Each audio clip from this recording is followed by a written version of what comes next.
মেয়েদের এই তিনটি ভুলের কারণে তাদের সংসার আজীবনের জন্য নষ্ট হয়ে যায়। যেই সমস্ত মেয়েদের মধ্যে এই তিনটি আলামত আছে, সংসার টিকবে না।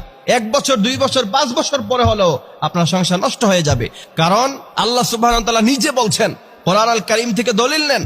আল্লাহ বলছেন, আর রিজালু কাওয়ামুনা আলান নিসা বিমা ফাদ্দালাল্লাহু বা'দাহুম আলা বা'দ। পুরুষদেরকে আল্লাহ পাক কুওয়াতান, শক্তি দিয়েছে বেশি।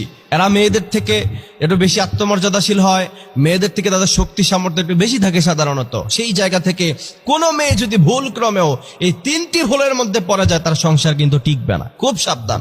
প্রথম নাম্বার হচ্ছে অতিরিক্ত জিদ। অতিরিক্ত জিদ যেসব মেয়েদের আছে, ওই মেয়েদের সংসার সহজে টিকে না। আজকে আপনি দেখেন যে সারা দেশে তালাক হয় কোন সমস্ত মেয়েদের, ডিভোর্স হয় কোন সমস্ত মেয়েদের।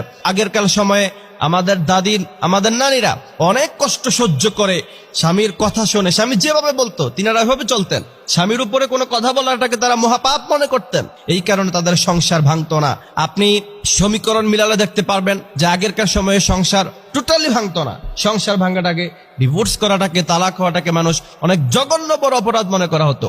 আজকাল এটা ফ্যাশনে পরিণত হয়েছে। এবং ঢাকায় বিয়ে হয় আবার তালাক হয়, মাঝখান দিয়ে মোহরানা নেয়, এমন ব্যবসাও শুরু হয়ে গিয়েছে আজকে।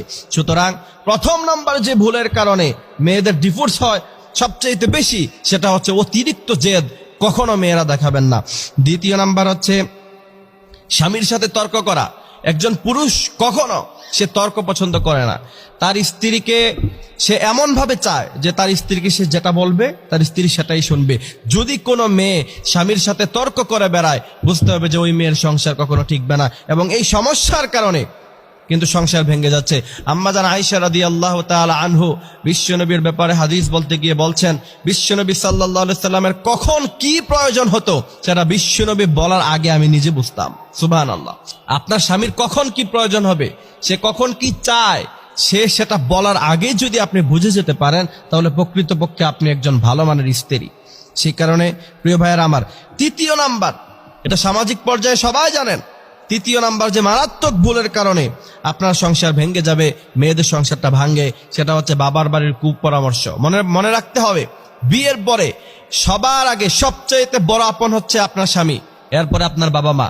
বিয়ের আগে আপনার বাবা মা আপনার জন্য সবচাইতে আপন ছিল, সেটা ঠিক আছে, কিন্তু বিয়ের পরে আপনার স্বামী হচ্ছে জীবনে সবচাইতে বেশি প্রায়োরিটি পাওয়ার যোগ্য। এই কারণে বাবা মার কথা শুনে আপনি যদি আপনার স্বামীর সাথে দুর্ব্যবহার করেন, খারাপ ব্যবহার করেন, আপনার সংসার টিকবে না। হযরত আসিয়া রাদিয়াল্লাহু তাআলা আনহা ফেরাউনের ঘরে সংসার করছে, আজীবন তাকে ছেড়ে যায় নাই। ফেরাউনের চাইতে তো আপনার স্বামী খারাপ হয়ে যায় নাই। সুতরাং আমাদের প্রত্যেক মা বোনদেরকে